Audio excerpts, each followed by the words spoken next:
Yeah, I think there's just one for the record thing that I was going to mention on this. I thought I had something else, but I'm not going to mention the pound difference of what we said of Tim Allen's Coke thing. I'm not going to get that's not really. I think the way I said it too was not necessarily definitive. That's kind of Yeah, I know exactly how much cocaine the man had on him. Yeah.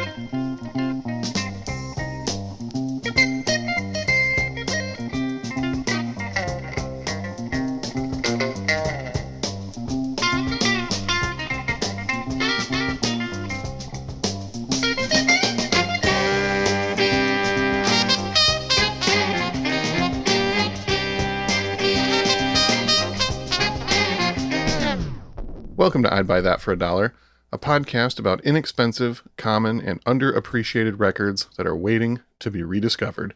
I'm your host, Sean Hartman, and I may be a simple traveler passing through, but I'm still just happy to be here.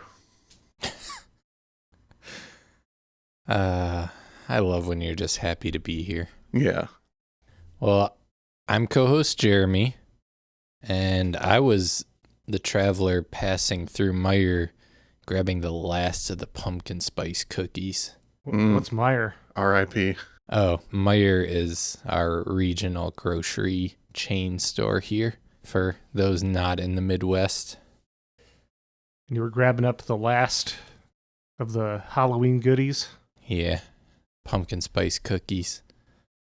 Yeah, I had a couple. Or those ones, the ones you baked? Yeah, Pretty good, thank you. gotta say. I'm a bit of a baker. The Halloween spirit lives on in the Ruggles household. That's true. I just lit my pumpkin candle before we started. Still have my Halloween decorations up. I don't give a damn. Well, This is even better seeing as how it's like mid-November when people are hearing this. Sounds even more egregious. Oh, they'll still be up then. When do He's you plan on taking them down? Like, never? Do you just kind of put blankets over your Halloween decorations until you can unveil them again next year? Nope. Just gonna put Santa hats on top of the things with heads. Well, no one can argue that you're not at least efficient. we're going to have to start thinking about our Christmas episode soon enough. But in the meantime, I am Wait, you guys don't co-host- have your Christmas record picked out? Because I already do. No. Wow. You so rudely interrupted co-host Peter. Did I derail? Was that bad?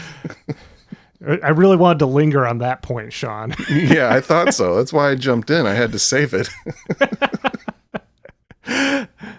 Yeah, every year I scramble to find a Christmas record to feature because I don't really have any. So Sean, meanwhile, just buys them up all year long. Yeah, big fan. Okay, let's try this again. I am co-host Peter Cook, and fun fact, I was born about 40 miles away from where the artist that we are featuring today was born. I was wondering that when I was doing my research. Yeah. Now I know. 40 miles. Yeah. Less than an hour. Yeah. It's about like a 45-minute drive. Wow. Yeah. And what a pleasant drive it would be without billboards on the highway. Yeah, because it's in Vermont, so there Yeah. aren't billboards. They don't have them. It's shockingly pleasant to drive through Vermont. Just looking at trees. Amazing. What a concept. Nature. Well, who is this artist that was born in Vermont? This artist that was born in Vermont that we will be covering today is Lui Collins, a New England area folk singer. I'm just gonna build the scene here as to why I picked this record this week. Peter and I are in the state of Michigan in the United States, and it's winter like 5 or 6 months here every year. And we are currently standing on the precipice of winter. You know, we've had some pretty nice days recently, but it's supposed to hit below freezing in the next week. And I hate winter. And this is like when I break out all my folky albums, my, Neil Young live albums and Leonard Cohen and Karen Dalton and all the depressing folky stuff. And this feels right in that hall of folky albums that I want to hear this time of year. The soundtrack to seasonal depression. Yeah, to beat that winter depression, you listen to depressing music. Though this album is not super depressing. It's got some sad ones in there, but it's also got some uppers. Yeah. What are we starting with? Which vibe did you go for to kick things off? Well, I thought it would be appropriate to start with Awaiting the Snow. Oh. Because that's what we're doing, see? You're going full theme with this. Oh, yeah. You think I just make this stuff up off the dome every week? This is pre-planned, baby. No, I've heard your exclusive monthly mixes that we'll talk about later. You are always conceptual. I'm highly conceptual, if nothing else. All right, side B, track 5, Awaiting the Snow, Lui Collins, from her album Baptism of Fire. The year? 1981. 80s folk. Awesome. Let's get into it.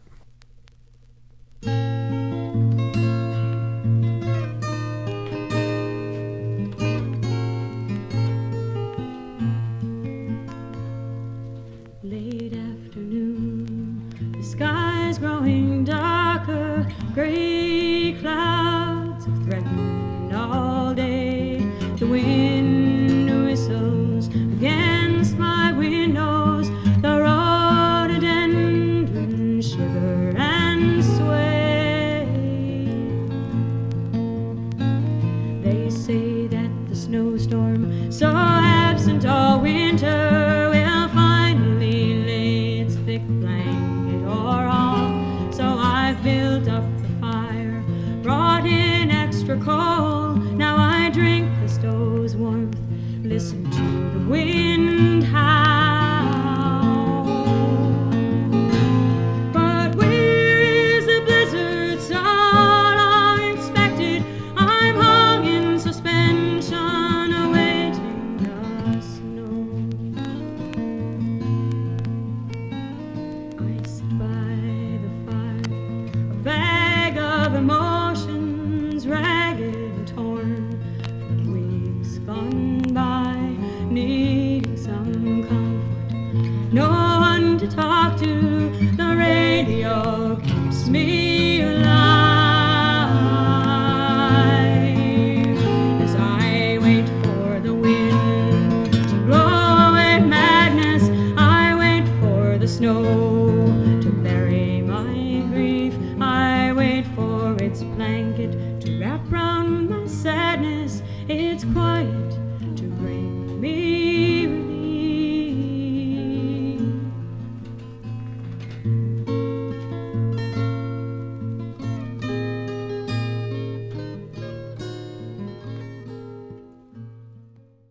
Yeah, I got that minor key melody, wintry imagery. It's the less dark version of Bob Dylan's The Ballad of Hollis Brown, True. which that one gets a little intense. But this one, yeah, a mood setter for sure. Yeah. If you want to be in that mood. I don't get a choice. It just happens. It happens to me. Yeah. So this album is like a form of radical acceptance for you? Yeah, we'll go with that. I will say this is not like a long time album in my arsenal. This is something I picked up leading up to this season, trying to build up. That's how I operate. I build up a little catalog. Oh, Yeah. so you haven't actually. This will be its maiden voyage this is winter. Maiden voyage in my seasonal depression, yes. But the cover is what first intrigued me. It's kind of got like a Firebird thing going on. It's called Baptism of Fire. And the artist was Lui Collins, Lui. And I was just like, whoa, this looks hard. You thought it was going to be some dark, like doom metal? I thought it would be like edgy or heavy in some manner. And it was not that. It Yeah. was folk music. but it turned out it was very good folk music. Louis a fantastic singer, as I'm sure you may have noted and will further note as we work through the songs here.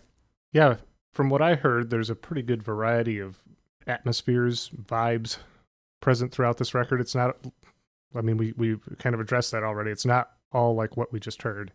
No, and I don't get the impression it's like conceptual at all, really. The songs don't seem to be like around a certain theme. No, we discussed a little bit beforehand that it doesn't even really seem like much thought was put into the track sequencing. Yeah, as far as I can tell, I'm not sure that, there's any intention there. Just kind of capturing songs she made because she's not like a pop artist. She was not at this time and was not really at any point in her career. So there's not that kind of like manufacturing of, a product. Yeah, I didn't see what label this is on, but it's not a major label, right? No, it's Philo Records.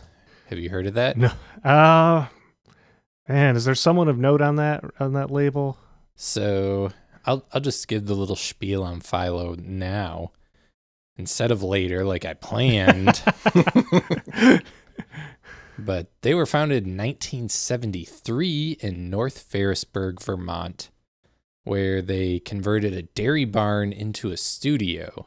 That sounds like some Vermont shit. Yeah.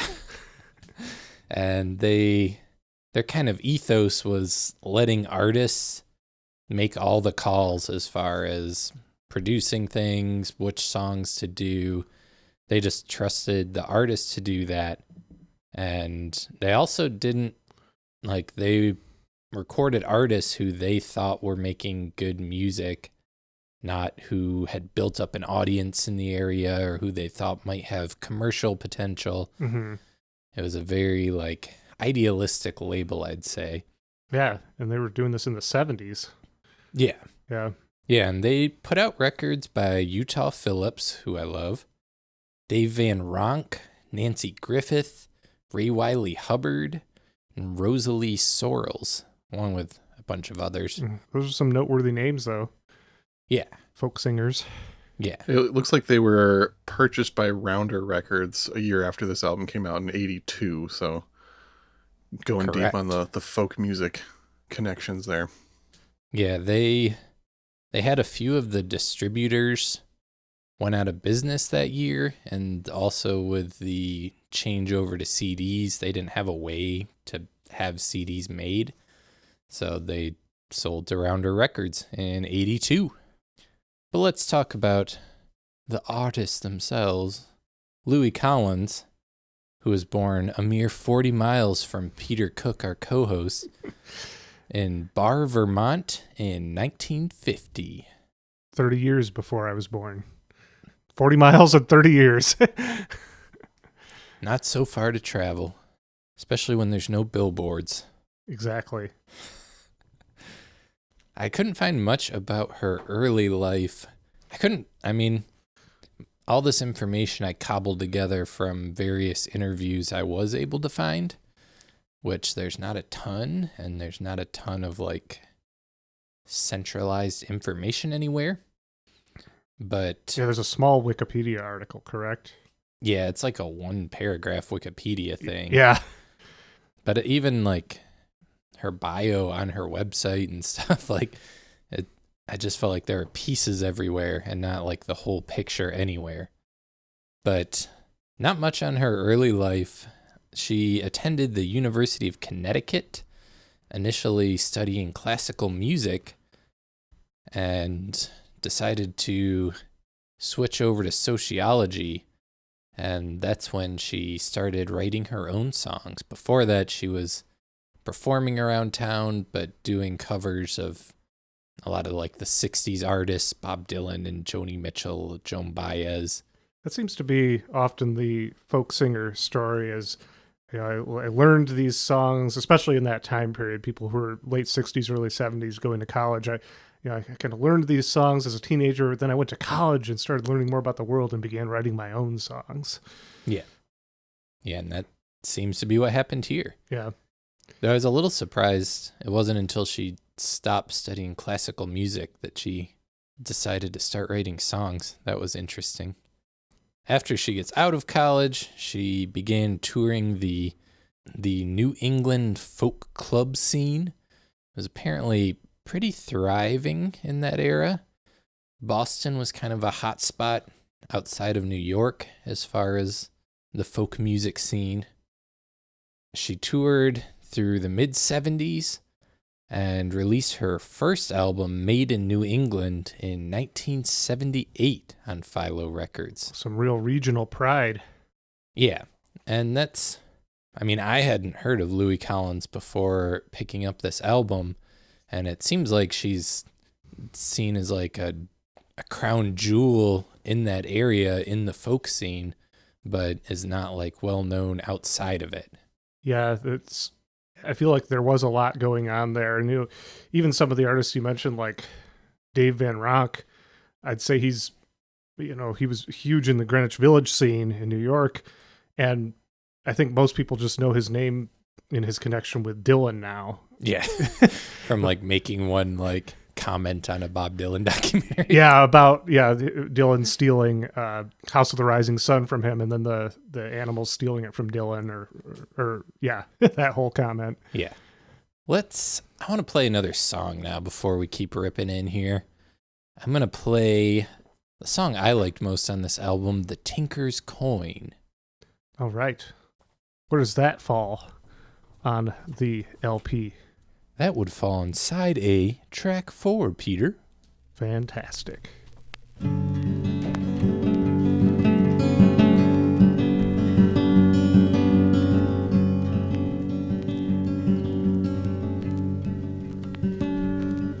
Come all you lads and lasses near, a story I will tell to you about a cold damp night like this, when shelter I was seeking, a traveler passing through. The barkeep said to guard my coin, to stay away from this tinker, but that just brought me near to him, for not had I worth taking, a traveler passing through.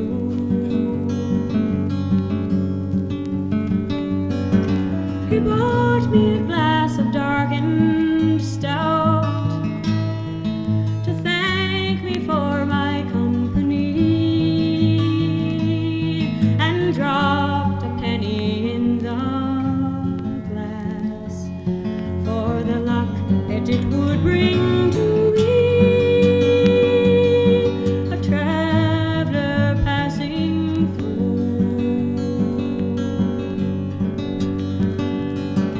The poor have but their pennies left, the king his Saxon shilling. The king will never part with his, I part with mine most willingly, to a traveler passing through. Now, while that beautiful song was playing, co-host Peter was knocking me around over here, saying, "This sounds like Ren Fair music, Jer." Doing a little browbeating.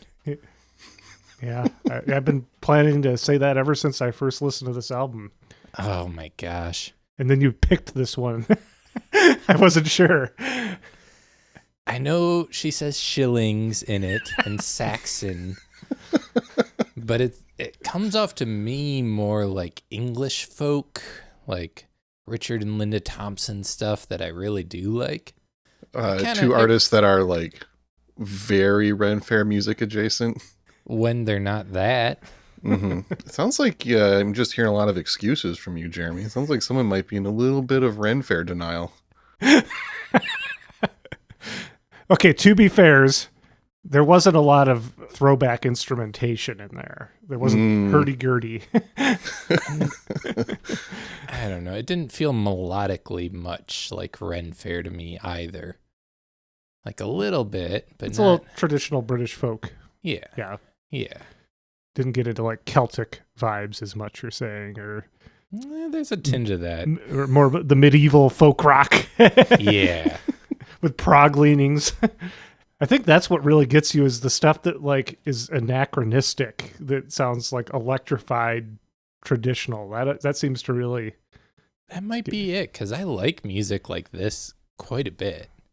There's a show I used to listen to that's no longer being aired, Shrunken Planet, that he mixes in a lot of music that sounds like this, like real mellow, folky, kind of hypnotic sounds.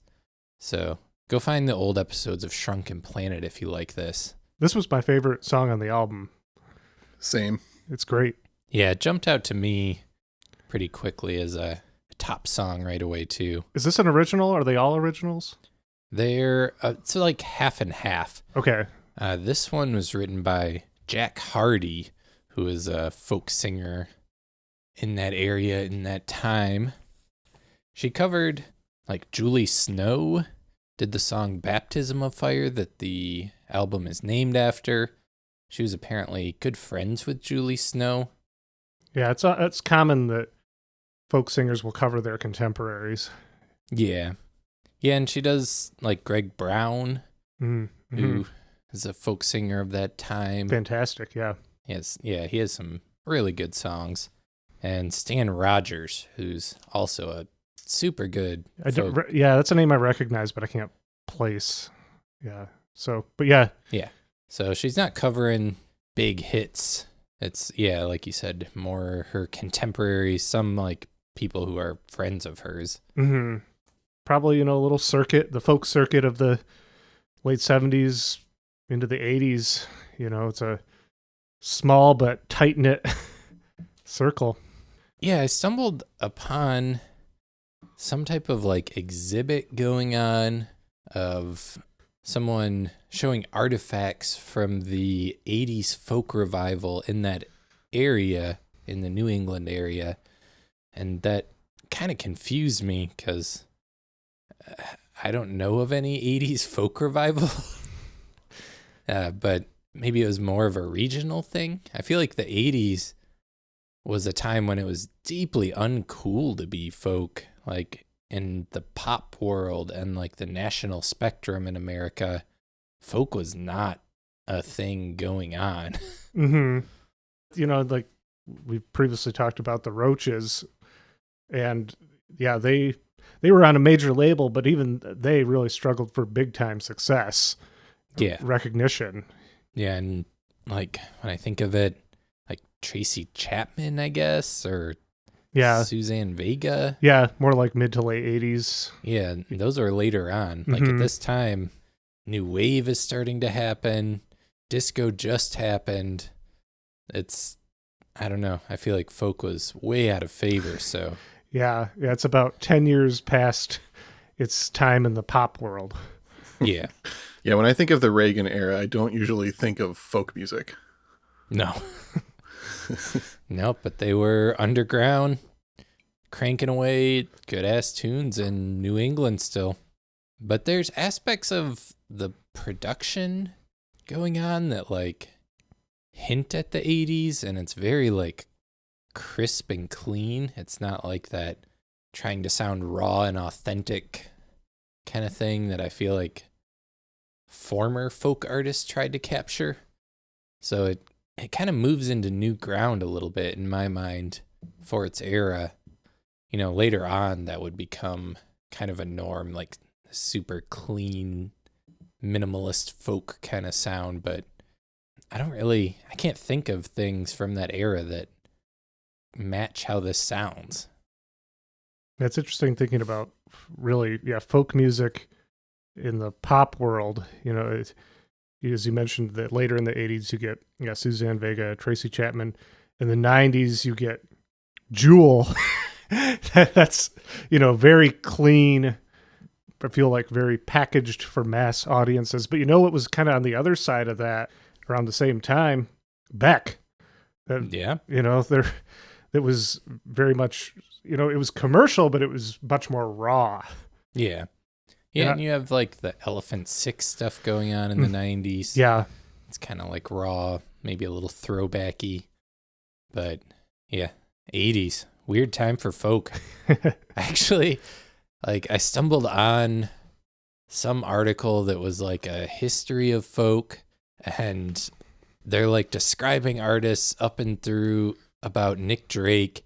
And then it says in the article, skipping ahead to the 90s, parentheses, 80s folk sucked. And then that's all it had to say about the whole decade of the 80s. Wow. Folk music.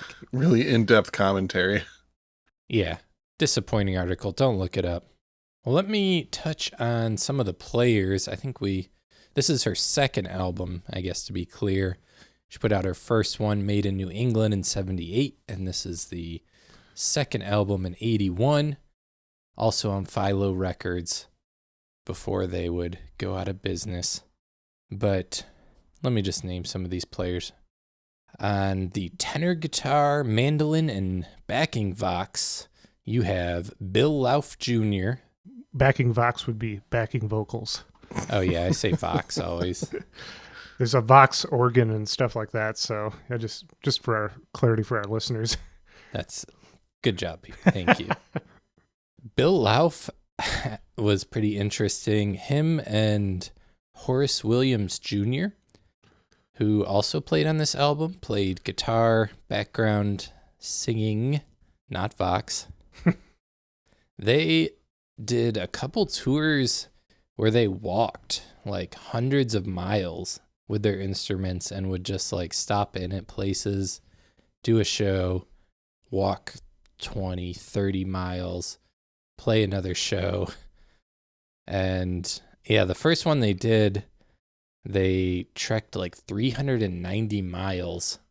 And then they did one later where they ended in Greenwich Village, and it was like 410 miles or something they walked.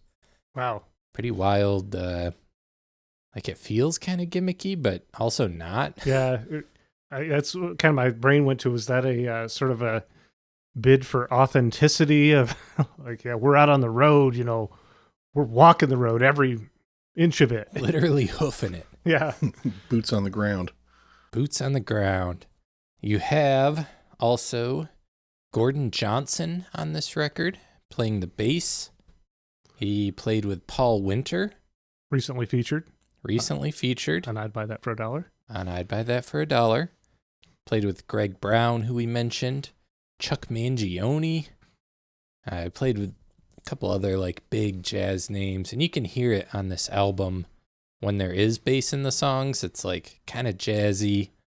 Personally, I kind of hate the tone of the bass. It's super, super clean and high-endy, which is not my vibe when I want to hear bass guitar. But well, the jazz records he played on are not well remembered, I will say that. So he was going for a style of music that is pretty dated at this point. Yeah, but his playing was phenomenal throughout the record. I will say that to his credit. You got Victor Stephans on drums. He would later become an engineer and producer himself with the Horizon Music Group. You got David Darling on the cello. He was a pretty big name who also played with Paul Winter. Yeah, he's one of the longest running Paul Winter sidemen. He's on a bunch of records with him. Yeah, and he went on to play with the Nashville Symphony Orchestra and did a bunch of albums in his own right. Very talented cellist. You got Ted Moore on percussion, also played with Paul Winter. Seeing a little theme here? Yeah, starting to detect a theme. And then Sean Herman played harp, and I couldn't find anything about Sean Herman, the harpist. Probably played with Paul Winter, though. Odds are Paul Winter alumni. So those are the players. After this album, Louis put out There's a Light in 1985 and then retired from music in 1986. That stuck for about 7 years. I'm pretty sure she had a child in 1985. But it's also, I just heard it mentioned in passing by her in an interview because there's not really personal details about her out there on the internet. But that's pretty good deductive reasoning. Yeah. So she retired and then unretired sometime in the early 90s and has put out 6 more albums since then. She's still playing live here and there. It looked like she played just this past summer at one point. She's been teaching music to children as her part of her gigs she's doing out there. And at some point in the 90s picked up banjo and got into like clawhammer banjo and is playing uke a little now as well. So she's still learning instruments, still putting out music, still teaching the kids how to do it, still out there doing her thing. Now on TikTok showing the kids how to play banjo. I hope so. I don't have TikTok, so can't check. But couldn't do that kind of research. I didn't do that kind of research. Maybe it's time I get TikTok. Yeah, you can find out what people are doing with the bottoms of pumpkins on there too. Like you were so angry about. Oh, don't. Why would you bring up the pumpkins? I'm sorry. To me, it was amusing, but it was different for you. That's true. All right, I'm gonna play another song now. What you got? We're gonna play January Thaw. This is wow. Peter almost did a spit take. That was very close to a spit take. Just the. Thematically, you're leaning into it. Yeah, I don't mess around. But this is one of Louis' songs that she wrote. We're talking side B, track 2, January Thaw. Stormy weather drove me here, drop anchor fast and haul up tight. In solitary harbor, fill the cracks and mend the lines. To spend the long cold winter with the decks not rolling under me. When land legs aren't too steady, but they'll strengthen given time. So give me time, don't shine your sun so warm, so full of fascination. Give me time, don't tempt me to go rushing off to sea. November snow lies on the ground. Are you a January thaw? Come to promise springtime and deceive my fragile heart. Each one offered sailing fine. I braved the challenge every time. Brisk winds filled my sails, a dazzling sun did warm my bones. But winter follows summer, now I'm needing time to be alone. Sheltered on the land, for here it was that I was born. So give me time, don't shine your sun so warm, so full of fascination. Give me time, don't tempt me to go rushing off to sea. November snow lies on the ground. Are you a January thaw? Come to promise springtime and deceive my fragile heart. Part of me wants summer now, but part of me still knows time one spends in solitude is time one needs to grow. And winter months teach patience, harbor bound until the spring. More like May thaw here in Michigan, right, guys? Yeah. That's true. Be nice to have things thaw in January. Yeah, thaw out for my birthday, maybe. No such luck. No such luck. Yeah. We'll see. Climate change might be nice to us. Okay. Is there a climate change theme song on this album? I don't think that it was really in the vocabulary at this point. No. But yeah, that's I almost feel like the instrumentation, like the bass, the drums, almost felt like they were going in a different direction than the song itself. Yeah, and that song shifts a few times in the song. Like, I don't know if it's a rhythmic shift or just the parts, but yeah, it feels like things keep kind of shifting around. Yeah. It almost felt like King Crimson like crept in on that track or something. It's like they were supposed to be at a Roaches session, but Robert Fripp snuck into the dairy barn. or Tony Levin on the bass. Yeah. That's all I got on Louis' life. Sean, do you have any recommended albums? I mean, kind of.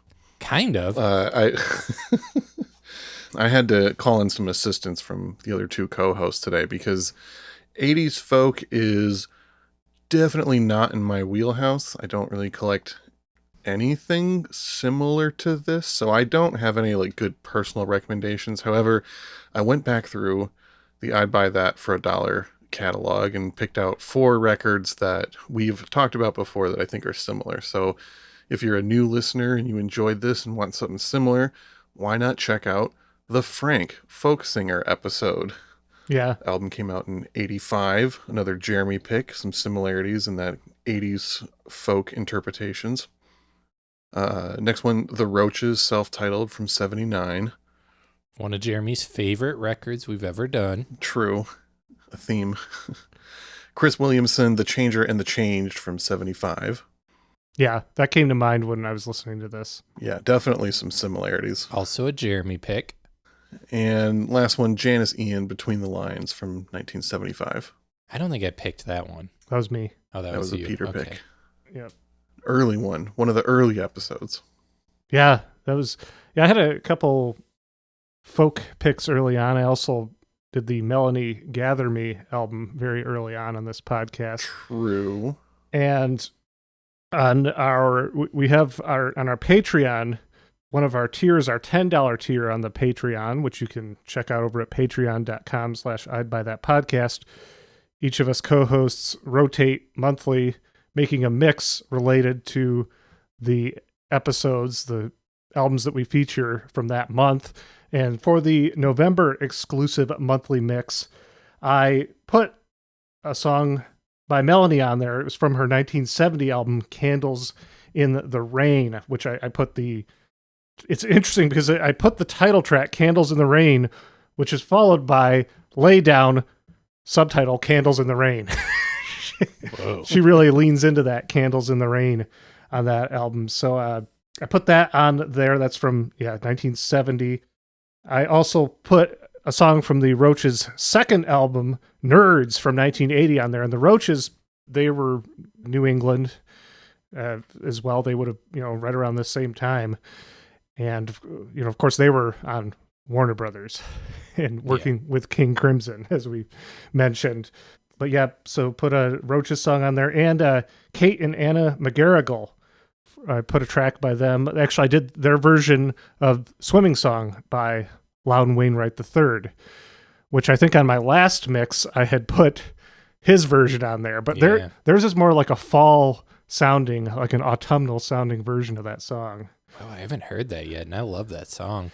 I think we're going to have to do that self-titled Kate and Anna McGarrigle album from 76 sooner or later, because it'll be right up your alley, Jeremy. All right. I'll add it to my pile of records over here. So yeah, once again, you can, if you're not already signed up for our Patreon, check out patreon.com/I'd Buy That Podcast. At the $1 tier, you get the early access. You get episodes in advance. At the $5 tier, you also get bonus episodes that we record on 45s. At the $10 tier, you'll also get exclusive monthly mixes. And I believe our $20 tier is currently full, but that is It is. Yeah, that's the vinyl subscription where each month co-host Sean sends some records your way along with a handwritten note. So if you go on there and you can look for an opening at some point, just every day check patreon.com/I'd Buy That podcast and see if there's an opening on the vinyl tier. Yeah, our $20 tier is getting competitive. Yeah. That's we'll call that success. Yes, I would call that success. I have one other album I want to recommend. I mentioned earlier Suzanne Vega, her self-titled album from 1985, I feel like is in this vein. Mm-hmm. Some of her later work. This album doesn't have the Tom Steiner song on it, which I am grateful for personally. Yeah, that's the one. Yep. But this album is also, I feel like there's more folkness to it. I feel like more popness kind of crept in to her music over time, but this one's good and folky, and go check it out. Suzanne Vega, self-titled, 1985. Yeah, there's other artists, of course, I don't think you're ever going to find her stuff cheap, but Sinead O'Connor was... Oh, yeah. You can find her first album cheaper, but yeah. There's Bruce Coburn. There's some other 80s folk artists out there. I really hope we can find more records like this from regional scenes, which I'm sure can sometimes really, the availability to find this stuff can really depend on where you live. Yeah. Yep. Where did you find this one, Jeremy? Well, I got this one from DJ Hard Bargain on Discogs. After Sean moved out east, nonetheless. Yeah. Yeah, so that makes sense. He probably picked it up out there in Philly and probably made its way down from... Out here a little closer to Vermont. Yeah. Very cool. DJ Hard Bargain, bringing the hits. On Discogs. Well, before we get out of here, I did want to do a quick installment of For the Record, where we set the record straight on misinformation stated on previous episodes of the podcast. And this one is from our Ventures Rock and Roll Forever episode. On that, we stated that the original version of You Can't Sit Down was released by Phil Upchurch. It was originally recorded in 1959 as Can't Sit Down by the Bim Bam Boos, featuring Phil Upchurch on guitar and Cornell Muldrow on organ. Phil Upchurch's version was recorded in 1960 and released in 1961 with both Upchurch and Muldrow performing on that version as well. So just a quick little For the Record. I know we got into a little debate about that song on that episode. So right. We care about the facts here. Nothing but the facts. Nothing but the facts. And with that, do we have any final thoughts on Lui Collins? No, I'm ready to chomp down some more pumpkin spice cookies. Well, what song did you want to leave us with today? I'll leave us with Second Effort. Also, this one was like up there fighting for my favorite song on the album with Tinker's Coin. And this is an original by Lui Collins? This one is not an original. This one is the Stan Rogers song featured. Okay. Who Stan Rogers at one point said that Louis sings his songs better than he ever could. So here's Louis singing one of his songs. Talking side B, track 4. Thank you for listening. I'm co-host Jeremy. I'm co-host Peter. And I'm co-host Sean.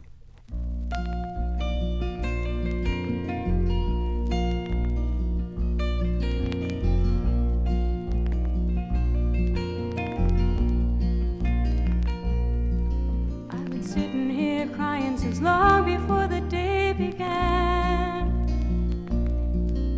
My pockets full of nothing but broken dreams, my head in my empty hands. The winnings that I thought I had and come so far to get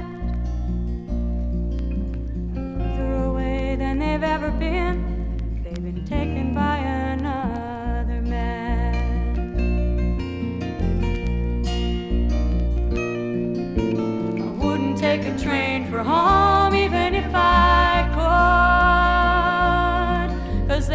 saving their joy for the hometown boy who went away to make it good. Well, I bet they cleared away the party so my ma can dance me in the door. And the old man can wink and pour me a drink, speak what the tears are for. It's harder to try again than it was to begin. A man can play a lone hand in a high-stakes game. It doesn't mean he's gonna win. And somehow I've got to keep from getting further down before I buy myself a bottle of cheap escape and a ticket to another